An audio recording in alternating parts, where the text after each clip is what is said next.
안녕하세요. 사이언 인사드립니다. 오늘 월요일인데 다들 힘찬 월요일 되시고요. 오늘의 방송 바로 시작하겠습니다. 저번 시간에 슈퍼챗 보내주신 이주호님 감사드립니다. 여러 번 보내주셔가지고 이것도 스팸 댓글인가 지우려고 보니까 슈퍼챗이었더라고요. 감사드리고요. 보내주신 슈퍼챗으로 오늘 맛있는 커피 한잔 하겠습니다. 자, 첫 번째 소식인데요. 좀 기분 좋게 시작하시면 좋을 것 같습니다. XRP는 스페큘레이션에 의해서만 3.84센트에 도달했습니다. 이게 언제 얘기하냐면은 그때 김치 프리미엄이 많이 붙었을 때 그때 4,800원까지 갔을 때 그 얘기하는 거고요. 이번엔 소송이 끝나고 엔진이 작동하기 시작할 때 기다려라. 새로운 올타임 하이 이 4,800원 이상 더 간다. 이렇게 얘기를 하는 건데 제가 확실히 말씀드리면은 물론 저는 좋은 영향을 받을 거라 생각합니다. 완벽한 승리가 있을 때, 특히나 XRP에 대한 그 명확성이 있을 때는 그때는 정말 좋은 소식이다. 그래서 이제 투기적인 가치로도 많이 올라간다. 이렇게 생각을 하는데 이제 이메일이 가끔 와요. 제가 일일이 다 답변은 못 드리지만 이제 많이 이메일이 오기 때문에 저도 바쁘기도 하고요. 근데 이거는 얼마까지 간다는 거는 정말 이제 재미고 이제 예측입니다. 물론 이제 어느 정도 기대도 해야겠지만, 근데 저는 이제 XRP 뿐만 아니라 투기적인 가치로 올라갈 때는 이제 굉장히 많은 걸 이제 참고를 합니다. 그러니까 대표적으로 몇 가지 말씀드리면은 차트도 많이 봐야 되고요. 이제 소셜 분위기, 트렌딩, 그다음에 트레이딩 볼륨이 얼마나 되냐, 이게 지금 왜 올라가고 있냐, 이런 거고요. 좀 이제 재미있는 거 말씀드리면은 불장대 기준으로 보잖아요. 이게 거짓말이 아니에요. 저번 불장, 저저번 불장, 그전 불장도 마찬가지인데, 예를 들면은, 밖에 나가면은 그냥 코인 소리가 들려요. 뭐 강남역, 뭐 스타벅스, 어디 뭐 사러 갔는데, 마트에서도 막 코인 얘기가 막 나와요. 그럼 그때가 진짜 고점입니다.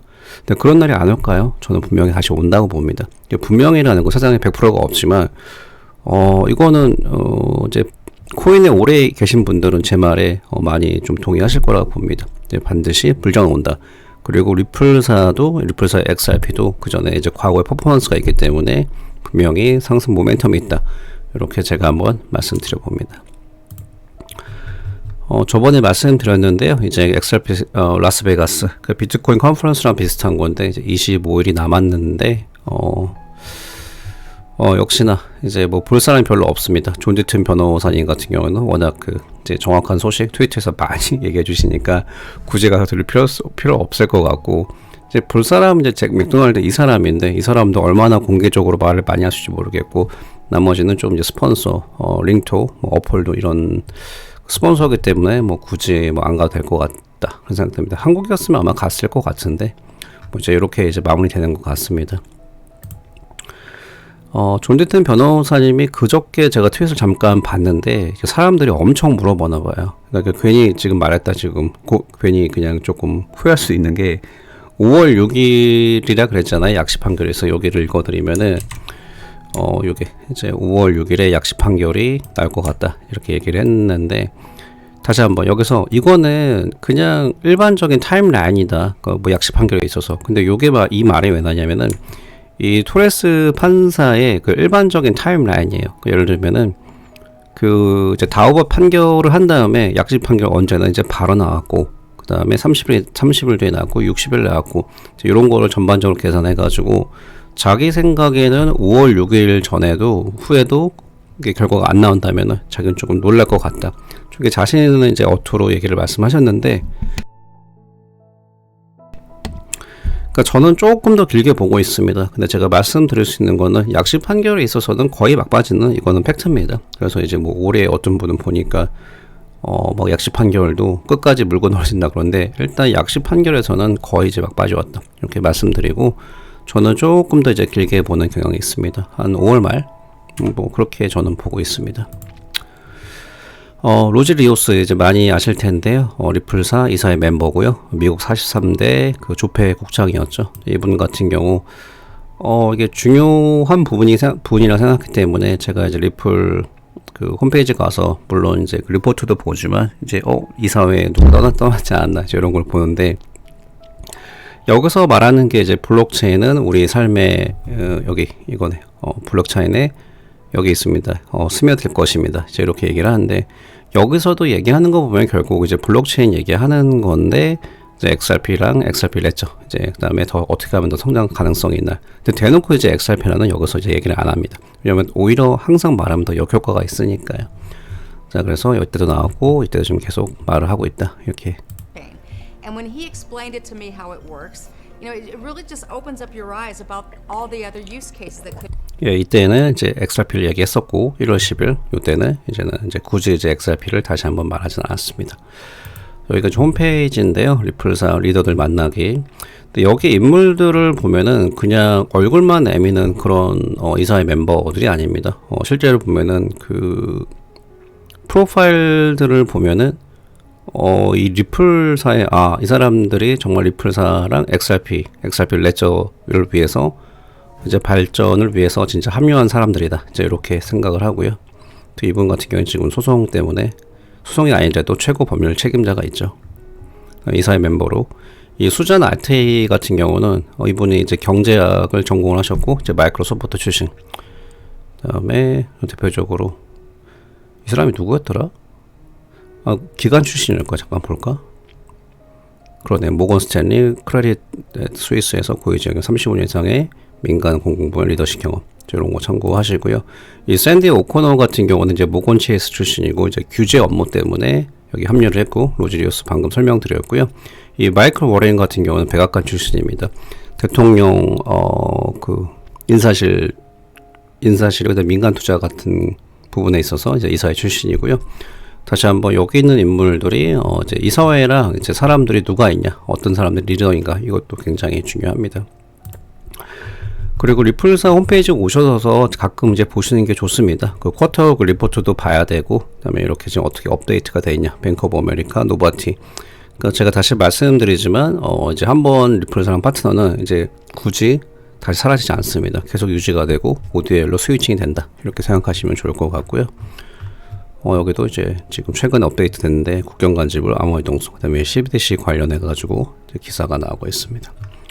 이런 거 참고로 말씀드렸고요. 잠시만요. 오늘의 메뉴는 태국에서 가지고 온 맛있는 모카 커피 한잔 하고 있습니다. 태국 커피가 한국 그 봉지 커피 있잖아요. 그 커피 믹스 같은 거. 그거랑 이제 비슷한데 맛이 훨씬 깔끔해요. 저도 조금 놀랐습니다. 그래서 태국 언제 갈지 모르겠지만 가면은 좀 맛있게 좀 커피를 마시려고 합니다. 아마존 커피? 되게 맛있다 그러던데. 저기가 이게 좀 된 영상인데 이제 크리스 라슨 같은 경우 이제 이분 같은 경우 굉장히 이제 진지한 분이시죠. 근데 이때 그 이제 리플사에 대한 이제 비전을 얘기하는데 these digital assets actually contribute to a world that's more interoperable, where more people around the globe can get access to these big four. And most of global commerce is done in the big four. So I think you have a bifurcation going on. Those big four get stronger. I think some of the smaller currencies, maybe even some more of the very small fiat, its own fiat, but still use one of the big four. You know, lots of examples. 여기서 빅4라 그러잖아요. They're kind of in that mid-range. They become, I think, like the Singapore dollar or the Swiss franc. 싱가포르 달러하고 스위스 프랑. 근데 이 사람이 그 앞으로 이제 그 리플사 비전에서 이제 XRP에 대한 비전이죠. 그러니까 달러나 이제 유로, 파운드, 옌 등이 이제 빅4라고 말을 하는 건데 맥락을 들어보면은 앞으로 이제 디지털 커런시, 그러니까 디지털 그 XRP 같은 자산들이 이제 낄 수 있는 틈새 시장이 그 앞으로 이제 G10처럼 커런시 통화처럼 이제 XRP가 사용될 것이다. 그러니까 다 그 큰 그 방금 말씀드린 큰 이제 통화는 쓰이지만 이제 작은 통화를 사용하는 사람들 이제 이런 사람들을 위해서 이제 XRP가 틈을 비집고 들어갈 수 있다. 그러니까 스위스 프랑이나 싱가포르 달러처럼. 그러니까 맥락이 G10에 들어가는 디지털 커런시처럼 이제 들어갈 수가 있다. 이렇게 말하는 게 목표인데 XRP가 통화처럼 쓰일 수가 있고 돈의 형태가 지금 진행하고 있잖아요. 앞으로는 암호화폐가 쓰일 겁니다. 이거는 예측이 아니라 팩트예요. 이게 기간의 문제지 나중에 이제 5년, 10년 되면은 저희 주위에서 이제 뭐 예를 들면 XRP다, 뭐 라이트콘이다 이런 거 쓰이면은 이게 뭐 이 사람 이상한 사람이 아니라 이제는 이제 시작이라고 좀 봅니다. 그래서 심지어는 이제 뭐 개발 도상국가 같은 곳에는 이제 XRP라는 자산이 뭐 디지털 뱅크처럼 쓰일 수가 있죠. 그 디지털 머니처럼. 이런 거 참고하시고요. 근데 이 비전이 뭐 100% 이루어진다 이건 아니지만 전 충분히 가능성이 있다 봅니다. 자, 아시아 태평양 지역의 국가는 암호화 산업에 대한 명확한 규제의 지침을 제공하고 있습니다. 미국이 가장 느리고요. 이분이 이제 그 대표하시는 분인데 뭐 일본에 설명을 하니까 굉장히 Hi, 힘들다. my name is Rahul Advani, and this is Crypto in 1 minute. So, what examples of regulatory 일본 만에 이제 설명하기가 힘드니까 좀 많이 함축이 되어 있고 길게는 못하는 거 이런 거 참고하시기 바랍니다. clarity do we see? I think if you look at the Asia Pacific region, 그러니까 아시아 태평양 지역을 보면은 굉장히 이제 레귤러 그 규제에서 명확성을 지금 제공하고 있다 이렇게 얘기를 하고 있습니다. there's a few jurisdictions that have provided us with that regulatory clarity. So here in Singapore, there's a very clear taxonomy for digital assets, as well as a clear risk-sensitive regulatory framework. 그러니까 싱가포르는 굉장히 지금 정확하게 이제 규제가 들어가고 세밀하게 규제가 한다 이렇게 보시면 되고요.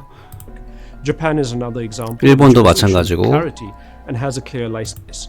At the same time, there are other jurisdictions in the region that are looking to provide that regulatory 이제 clarity. 여기는 이제 다른 지역들이 있는데 여기는 이제 규제의 명확성을 제공하려고 하고 있다 이렇게 말을 이해하시면 되고요. Australia is one example that. 호주 같은 경우는 이제 컨설팅을 받으면서 명확성을 제공해 주려고 그러고 뉴질랜드도 마찬가지고요. 그래서 지금 되게 재밌는 게 한국도 있을 거예요. 한국도 지금 썸이라 했으니까 썸 어느 정도의 레귤러 퀄리티 규제 명확성을 제공을 했다 이렇게 얘기를 하는데 also provided some regulatory clarity as for security tokens. 그러니까 증권 토큰에 대해서요. 근데 이게 이 사람이 지금 일본에서 길게 얘기를 못 해가지고 맥락을 정확하게 모르겠는데 좀 잘 모르겠습니다. 이 사람이 아는 건지 그냥 말하면서 같이 묻어가는 건지 모르겠는데 여기에 대해서 이제 해석은 이제 본인들이 하시는 게 맞을 것 같고요. 제 생각에 이제 미국을 많이 따라올 것 같다. 저는 그렇게 생각을 합니다. Tokens, and we're now looking at clarity for the other digital assets over the course of this year, as well as New Zealand, which has just 나왔죠. started. 그래서 지금 다른 나라가 다 이렇게 그 디지털 자산에 있어서 발전도에 있어서 이제 더 나라에 어떻게 보면은 큰 임팩트를 주는데 미국이 그냥 가만히 있을까요? 저는 그렇지 않다고 봅니다. 시간의 문제지 결국은 미국도 다 지금 생각하는 게 있다. 저는 그렇게 생각을 하고 있습니다. XRP는 표준이 될 것입니다. 미국에서 처음으로 적절하게 규제되는 크립토가 될 것입니다. 이게 상징하는 게 굉장히 크죠. 그리고 다시 한번 조금 소송 얘기로 들어가면은 XRP가 미국에서 명확성, 규제를 얻는 게 굉장히 중요하다. 그 소송에 있어서 이제 XRP 명확성이 굉장히 중요하고요. 미국에서 이게 맥락이 뭐 미국 그러는데 미국이 사실은 크죠. 크고 이제 25% 정도 앞으로 이제 암호화폐 시장에 있어서 그 정도 쉐어를 가져갈 거다. 그렇게 예측하는 사람도 있는데 미국이 꼭 안 하더라도 계속 이제 리플사 XRP는 발전하기 때문에 저는 소송에도 그냥 그 과정 중에 하나다. 저는 그렇게 생각을 합니다. 여기 잘 안 보이실 텐데요. 지금 XRP 홀더들이 계속 지금 평균적으로 최근 열흘간 제가 봤는데 1000명씩 늘어나고 있습니다. 어느 정도 계속 이제 관심이 있고 신규 투자자들이 들어온다 이렇게 생각하시면 좋을 것 같고요. 자, 비트코인 뉴스에서 가지고 왔는데 지금 미국 그 뱅크 오브 아메리카 이제 리플사 파트너죠. 피델리티가 2023년 1분기에 마이크로 스트레지의 상위 10대 주주가 되었습니다. 1분기니까 1월부터 3월이잖아요. 여기 보시면 탑 10 오너스 오브 마이크로 스트레지디. 그러니까 마이크로 스트레지의 주식을 갖고 있는 탑 10 이렇게 보시는데 여기 뱅가드죠. 뱅가드 그룹, 블랙락, 뱅크 오브 아메리카, 피델리티인데 특히나 여기 두 개를 이렇게 하이라이트한 이유가 쉐어를 보면은 이제 어마어마하게 늘었습니다. 굉장히 늘었고 여기 마찬가지죠. BOA랑 이제 피델리티가 가장 많이 늘었는데 그래도 뱅크 오브 아메리카가 진짜 많이 늘렸습니다. 그러니까 지금 대형 금융기관들이 마이크로 스트레지 주식을 모으고 있는 게 이게 지금 특히나 이제 마스 같은 경우 마이크로 스트레지 같은 경우는 이제 비트코인에 올인하는 기업이잖아요. 거의 올인한다 이렇게 해도 과장이 아닌데 비트코인 가격에 따라서 주식도 영향을 어느 정도 받을 거라 봅니다. 그래서 이런 기관들이 절대로 감을 투자 안 합니다. 정확한 소스가 없기 전까지는. 그래서 이제 비트코인이 훗날에는 많이 올라간다 이렇게 보고 베팅을 한 거고요. 지금은 제가 몇 번 말씀드렸지만 리커버리의 한 해입니다. 그래서 훗날에 다음 불장 때 비트코인이 많이 올라간다 그렇게 하고 제 베팅을 한 거라고 보고요. 그래서 제가 이제 비트코인은 어느 정도는 포트에 담아두시라 이렇게 말씀을 드려왔습니다.